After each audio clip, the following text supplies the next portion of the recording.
Hello friends, দেখো আজকে আমি আমার হাজব্যান্ড বোয়াল মাছ এনেছিল।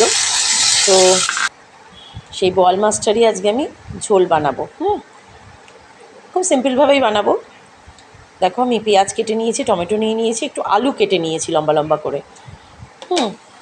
তারপর কড়াইতে তেল দিয়ে দিয়েছি। দেখো কড়াইতে তেল দিয়েছি, তেল দেওয়ার পর কড়াইতে একটু কালো জিরা ফোড়নে দিলাম। আমি যেভাবে বোয়াল মাছ করি সাধারণত, তোমরা কে কীভাবে করো আমাকে কমেন্টে জানিও। তারপরে এই তেলের মধ্যে কাটা আলুগুলো দিয়ে দিলাম, দিয়ে একটু নুন আর হলুদ দিয়ে আলুটাকে ভেজে নেব। আলুটাকে ভেজে দেখো তুলে নিলাম।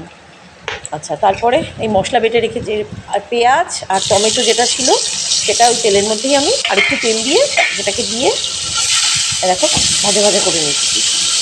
ওই কালো জিরার তেলটাতেই ওটা দিয়ে দেবো, দিয়ে একটু ভাজা ভাজা করে নেবো। আর তার উপরে একটু চিনিও দিয়ে দেবো যাতে তেলটা ওপরে ওঠে আর রঙটাও খুব ভালো হয় ওঠে। পেঁয়াজের মধ্যে তেল চিনি দিলে রঙটা খুব ভালো হয়, আর যেটুকুই তেল দেবে সেটা ওপরে ভাসবে।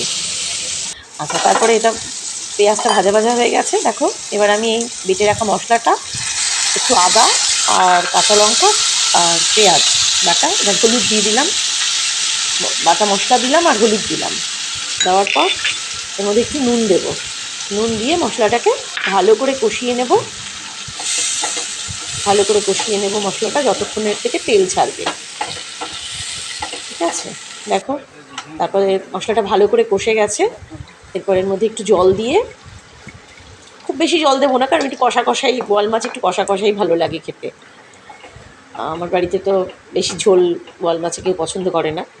দেখো এবার তারপরে মাছগুলো এর মধ্যে ছেড়ে দেবো, দিয়ে একটু ফুটলে পরে মাছগুলোও ছেড়ে দেবো, সাথে আলুগুলো এর মধ্যে ছেড়ে দেবো। তারপরে গ্যাসটা কমিয়ে একটু ঢেকে দেবো। ফুটলে পরে আলুটা সেদ্ধ হয়ে গেলে আর ভালো করে ফুটে ঝোলটা একদম একটু কষা কষা হয়ে গেলে পরে টেনে নিলে মাছটাকে আমি নামিয়ে দেবো। দেখো আমার মাছ হয়ে গেছে রেডি। কেমন হয়েছে জানিও তোমরা সবাই।